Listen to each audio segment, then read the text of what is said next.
In this video, I'm going to show you how you can remove password from your iPhone 7 or 7 Plus. So without wasting any time, let's get started with the video. Just a little precaution before starting the tutorial. You will lose all your data if you haven't backed up your device. If your phone is backed up, then you're good to go. You can restore your device anytime from the backup. So we will be putting our device in recovery mode and then we will restore it to the latest firmware through iTunes.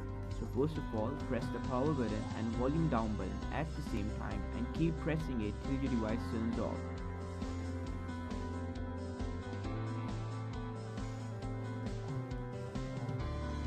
Now at this point, press the volume down button and connect your device to computer and keep holding the volume down button till you see iTunes logo on your screen.